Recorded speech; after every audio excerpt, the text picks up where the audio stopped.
পোশাক কাগজ গাছ থেকে তুলো হলো, ঠিক আছে? সেই তুলোটাই কি আমরা সরাসরি করে নিতে পারবো? এই তুলো থেকে কি তৈরি করতে হবে? সুতো, বা এখন যেগুলো কৃত্রিম সুতো হচ্ছে, কৃত্রিম তুলো হচ্ছে, সেগুলো সেটাই হলো। সেটা থেকে প্রথমে কি বানাতে হবে? সুতো। তারপর সেই সুতো দিয়ে কি হবে? কাপড় বানানো, তাই তো? তাহলে এটা একটা পোশাক তৈরির একটা পদ্ধতি, তাই তো? সরাসরি এটা গাছ থেকে পাওয়া যাবে না বা কারখানা থেকেও পাওয়া যাবে না। প্রথমে তুলো এলো, সেই তুলো থেকে সুতো বানানো হবে, সুতো বানিয়ে তারপর তার থেকে পোশাক হবে, নাকি?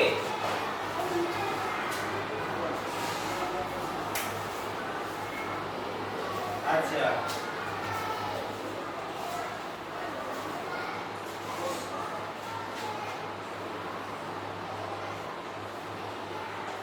কাপড় কে বানায়? হ্যাঁ, একটা ছিট কাপড় নিজে প্রথমে সুতো থেকে ছিট তৈরি হয়, তারপরে সেটা থেকে আমরা কাপড় বানাই, নাকি? একটা ছিট নিজে দর্জিকে দিই, দর্জি কি তৈরি করবে? তো মাপ নেবে, মাপ নিয়ে তারপরে জামা তৈরি করবে। আচ্ছা, আর কারখানায় কিভাবে বানায়? কারখানায় অনেক যন্ত্রপাতি থাকে, সেখানেও বিভিন্ন কাপড় তৈরি হলো, তাই তো? তারপরে সেগুলো দর্জি হলে একজন, একটা দোকানে একজন থাকে, আর যেগুলো কারখানায় বানানো হয় সেখানে অনেক লোক বসে আছে। একজন কি করছে? ছিটটা কাটছে শুধু, হ্যাঁ। পরের জন কি করছে? সেই ছিটগুলোকে সাজাচ্ছে। তারপরের জন কি করছে? একটা অংশ সেলাই করছে, তার একজন হাতটা সেলাই করছে, একজন একজন অন্য জায়গাটা সেলাই করছে। এরকম করে সবাই পরপর বসে থাকে, একজন একটা কাজ করে, এই জিনিসটা তৈরি হয়ে যায়, নাকি? তাহলে একজনকার দর্জি দোকান, লোকেরা থান কাপড় আর গায়ের মাপ দিয়ে যায়, ঠিক আছে? দোকানে ওই কাপড় মাপ মতো কেটে সেলাই করেন। দোকান কবে তৈরি? বলেছিল ৮০-৯০ বছর আগে। তখন খদ্দরের জামা খুব হতো, খদ্দরের পাঞ্জাবিও হতো। এখন বেশিরভাগটাই টেরিকটের জামা প্যান্ট হয়। খদ্দর মানে কি?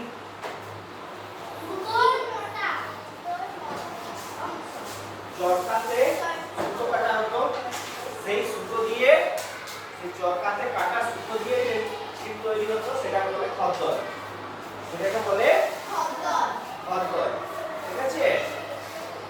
আচ্ছা,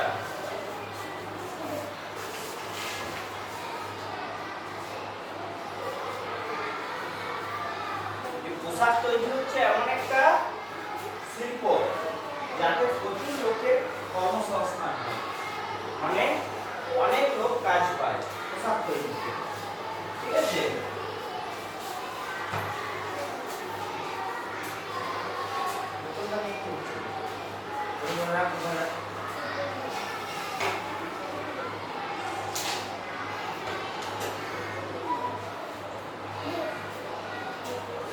খদ্দর আসলে সুতি, তুলোর মোটা সুতো। বাড়িতেই খদ্দরের থান কাপড় ধুতি শাড়ি তৈরি করত অনেকে। এক সময় আমাদের দেশে স্বাধীনতা আন্দোলনের সময় স্বদেশি জিনিস গ্রহণ শুরু হয়েছিল আর বিদেশি জিনিস বর্জন শুরু হয়েছিল। তখন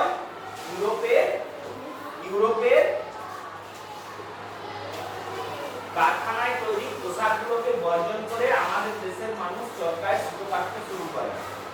আমাদের দেশের মানুষ চরকায় সুতো কাটতে শুরু করে। সেই সুতো দিয়ে যে জামা কাপড় তৈরি হতো সেগুলোই বলে খদ্দর, ঠিক আছে?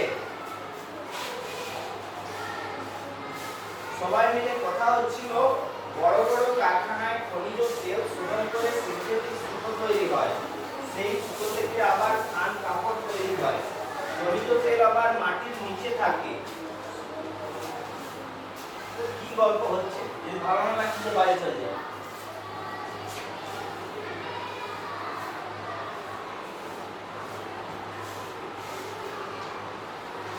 খনিজ তেল আবার মাটির নিচে থাকে। সুতির কাপড় তৈরি করা তো অনেকের কাজ আছে। কাপড় চাষ, তুলো তোলা, তুলো খুব ভরে যায়, নাকে ঢুকে শ্বাস নিতে কষ্ট হয়, সেই তুলো থেকে সুতো করা, তারপর সুতো বুনে কাপড় তৈরি। তাহলে এত সব যে পদ্ধতি আছে, তুলো থেকে একটা জামা তৈরি করতে এত যে পদ্ধতি আছে, সেই পদ্ধতিতে কাজ করতে অনেক লোক লাগে। হ্যাঁ, তাহলে এই পদ্ধতিতে কাজ করতে গেলে অনেক লোক লাগে, মানে অনেক লোকের সেখানে সংসার চলে, তার থেকে উপার্জন হয় কাজ করলে, নাকি? ওদের কাছে এসব কথা শুনে দিদি অবাক, বললেন তোমরা এত পোশাক তৈরির কথা ভেবেছো, তাহলে বলো কোন পোশাকটা ব্যবহার করো। একজন বলল গরমের সময় সুতির কাপড় পরি, আরেকজন বলল শীতকালে পরি পশমের কাপড়। ঠিক আছে, আর কিছু ব্যবহার করো কিনা ভাবো, কিভাবে পোশাক তৈরি হয় তা নিয়ে আরো আলোচনা করো। বল, তোদের কি প্রশ্ন আছে? বল, পড়ে তোদের কি প্রশ্ন আছে মনে?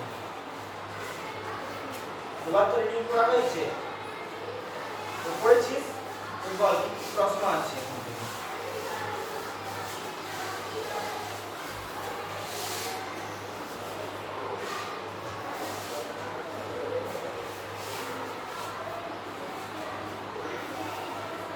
কি বুঝতে পারিস নি জিজ্ঞেস কর।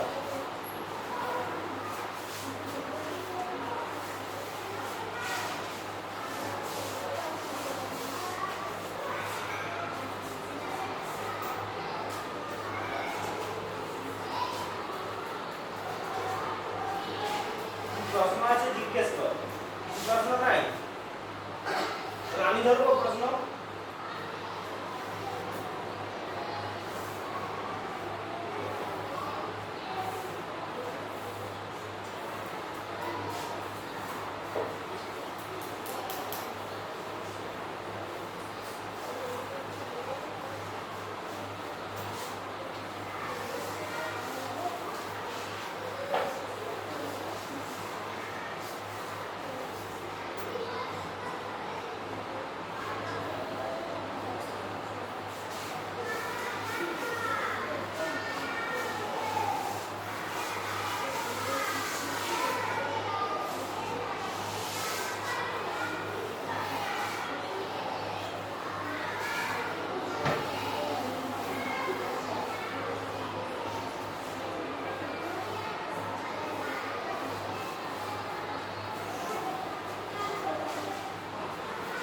বল, দাঁড়া, গল্প আছে। 1 কেজি তুলো ভারী না 1 কেজি লোহা ভারী? 1 কেজি লোহা। তুই বল, 1 কেজি তুলো ভারী না 1 কেজি লোহা ভারী? লোহা ভারী। তোর কি মনে হচ্ছে? এই চুপ কর। তোর কি মনে হচ্ছে 1 কেজি তুলো ভারী না 1 কেজি লোহা ভারী? লোহা ভারী। তোর? দাঁড়িয়ে বল, 1 কেজি তুলা না 1 কেজি লোহা? 1 কেজি লোহা। আর বসে যা, বসে যা। কে কে বলছিস 1 কেজি লোহা ভারী, হাত তোল। কে কে বলছিস 1 কেজি লোহা ভারী, হাত তোল। বড় করে হাত তোল। আচ্ছা, হাত নামা। কে কে বলছিস 1 কেজি তুলো ভারী, হাত তোল। আচ্ছা, হাত তুলেছিস। তোরা দুজন কোন দিকে হাত তুলেছিস? দাঁড়া, তোরা দুজন দাঁড়া। কোনটা বেশি ভারী? কেন?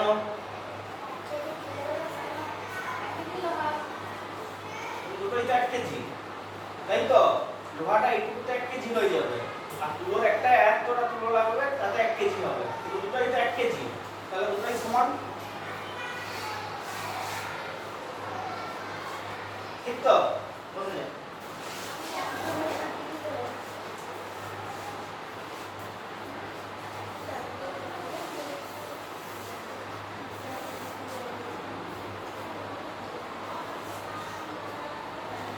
আবার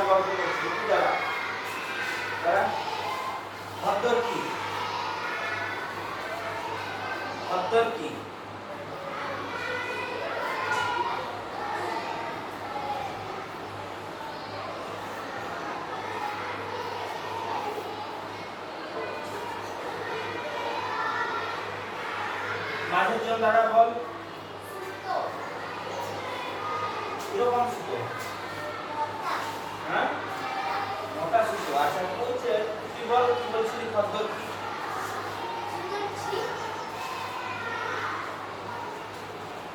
সুতোর ছিট কারখানায়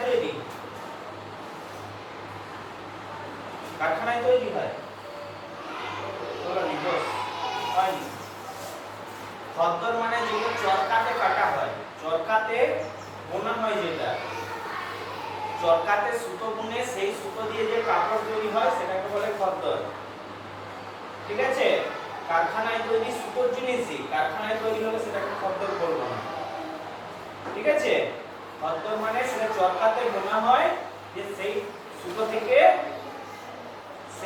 থেকে কাপড় তৈরি হয় সেটাকে বলে খদ্দর ঠিক আছে খদ্দর মানে হচ্ছে চরকা আছে বুঝছেন তুলো থেকে সুতো হচ্ছে চরকাতে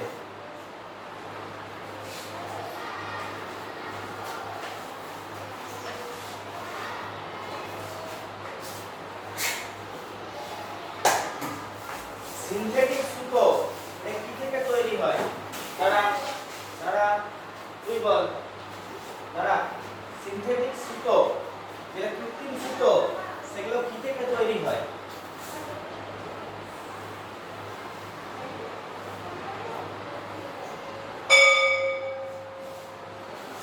বল খনিজ তেল থেকে শোধনে এই জিনিসও পাওয়া যায় তাই তো এর কাঁচা মালটা পাওয়া যায় সেটা থেকে সুতো হয় কৃত্রিম তুলো তৈরি হয় সেটা থেকে সুতো হয়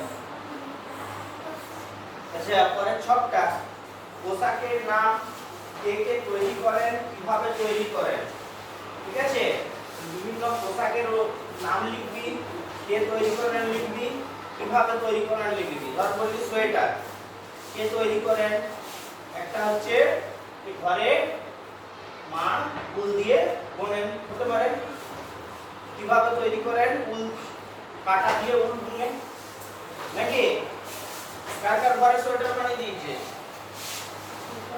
কার ঘরে উল দিয়ে বুনে সোয়েটার বানিয়ে দিয়েছে কারো বানায়নি সবাই কিনেছিস সোয়েটার কে দোকান থেকে কিনেছিস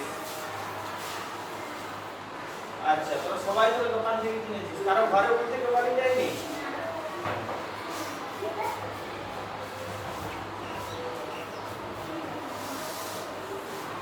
ঠিক আছে এরকম করে লিখবি যেটা অসুবিধা হবে পরের দিন আমাকে জিজ্ঞেস করবি ছকটা করতে গিয়ে যেটা অসুবিধা হবে পরের দিন আমাকে জিজ্ঞেস করবি ঠিক আছে আজ তারিখ কত কালকে 8 কালকে